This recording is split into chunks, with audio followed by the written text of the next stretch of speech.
मुझे कोई लोन नहीं चाहिए, ना हाउस लोन, ना बिजनेस लोन, ना कोई क्रेडिट कार्ड। और मेरा पैन और आधार दोनों मैच है, और दोबारा कॉल किया तो जेल में डलवा दूंगा। राघव बेटा, मैं बुआ जी बोल रही हूँ। सॉरी बुआ जी, बोलिए। कोई बात नहीं, मैं जानती हूँ मूड किसी और कारण से खराब होता है और गुस्सा किसी और पर निकलता है। कोई बात नहीं बेटा, एक बार गुस्सा ठंडा हो जाए तो वो मंदिर वाले प्रोजेक्ट की फाइल है ना, देख तेरे सामने टेबल पर रखी है, लाल वाली फाइल, उस पे साइन कर देना, ठीक है? जी मैं कर दूंगा। ओके बेटा, रखती हूँ।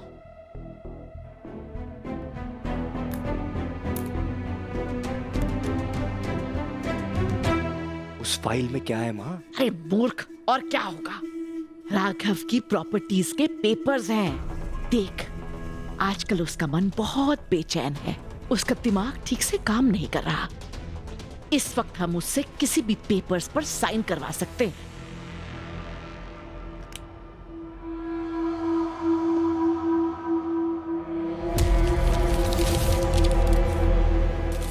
ये फैन क्यों ऑन किया? सर वो एसी की सर्विस चल रही है इसलिए फैन ऑन किया। आपको पसीना आ गया तो फिर से आप सबको डांट लगाएंगे। तो डांट खाने के काम करोगे तो डांटूंगा, नहीं तो क्या करूँ? Sorry sir. अब इधर आओ, ये पेपर्स उठाओ। एक बार राघव उन पेपर्स पर साइन कर दे, फिर उसकी सारी जायदाद, सारी प्रॉपर्टीज की मालकिन मैं होंगी, और फिर हम राघव का काम तमाम कर देंगे। और उसके बाद मैं और तू राघव की सारी जायदाद पर राज करेंगे, राज।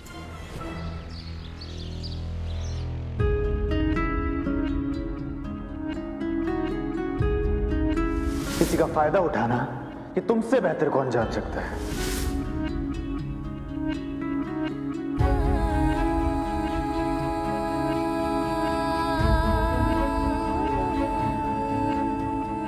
मैं तो उस दिन का इंतजार कर रहा हूं जब तुम्हारे चेहरे से झूठ का मुखौटा गिरेगा और उसे पता लगेगा इतने वक्त से वो उस इंसान की मदद कर रहा था जिसने उससे उसकी मां छीनी है। रीत,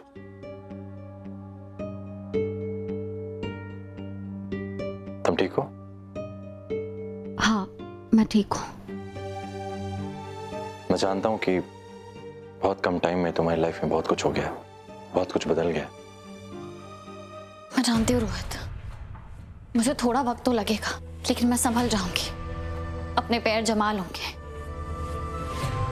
और दोबारा खुद को बिखरने नहीं दूंगी। मुझे पूरा भरोसा है कि तुम ऐसा कर लोगी, और जो मैं तुम्हें अभी दिखाने जा रहा हूँ जो तुम्हारी इसमें और मदद करेगा। क्या?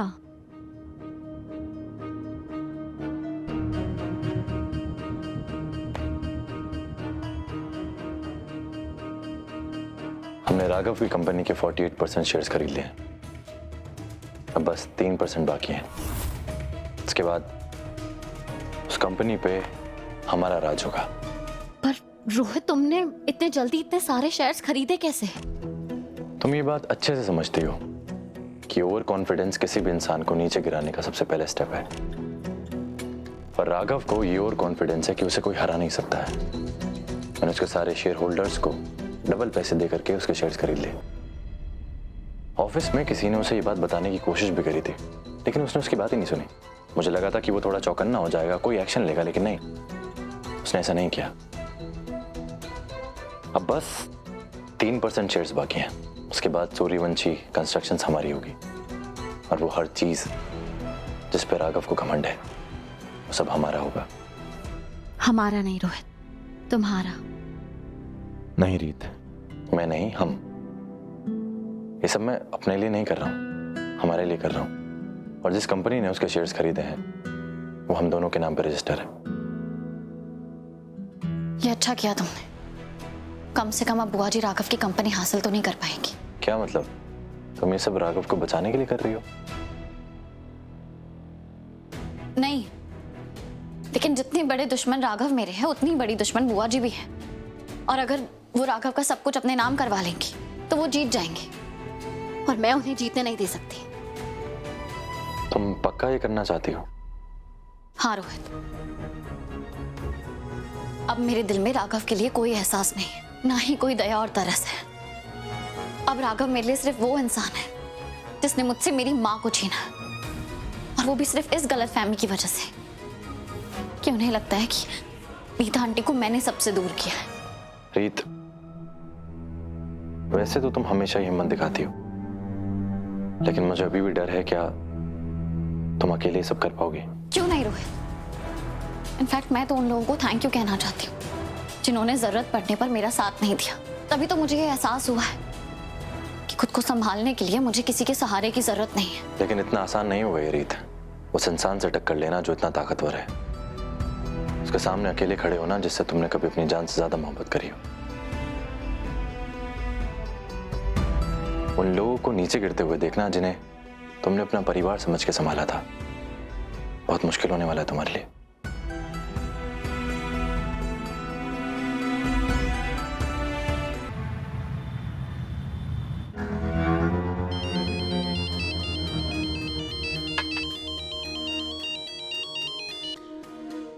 हाँ पूनम बोलो।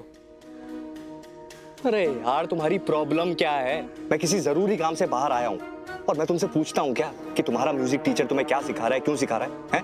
तो तुम्हें क्यों जानना है मेरे काम के बारे में? बात सुनो मेरी, फोन काटो। और जब भी मैं घर के बाहर होता हूँ ना, मुझे फोन मत किया करो। तुम्हारा मुझ पर वो पत्नी वाला हक ना तब तक है जब तक मैं उस घर में हूँ, समझ में आई बात? रखो। गुस्सा सूट करता है आप जैसे हैंडसम आदमी पर। आप? Rashmi Rodrick of RR enterprises. Hi, Virendra Suryavanshi. Of course, आपको कौन नहीं जानता। Please sit. Thank you.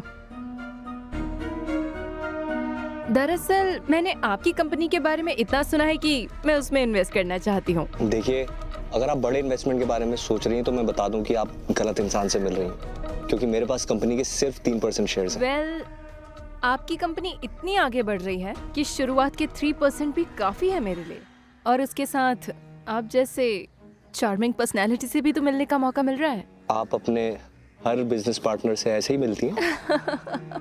नहीं नहीं, बिल्कुल नहीं। बस उसी से मिलती हूँ जो मुझे अपने जैसे लगते हैं, खुले दिल वाले। आपके मुंह से अपनी तारीफ सुनकर अच्छा लग रहा है, लेकिन मैं एक बात बता दूं, आप मेरे शेयर्स काफी महंगे पड़ेंगे आपको। आपसे जुड़ने के लिए कोई भी कीमत बड़ी नहीं है। आप कहिए, हमें मंजूर है। कोई भी कीमत? पक्का? पक्का। मैंने कहा ना, मैं बड़े दिल वाली हूँ।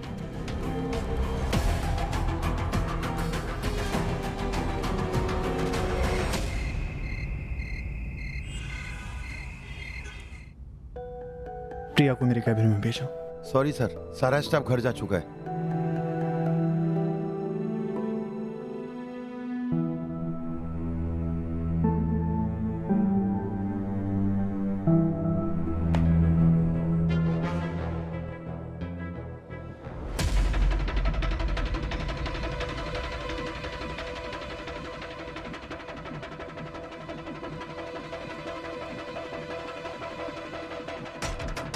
इसका मतलब प्रिया सही थी।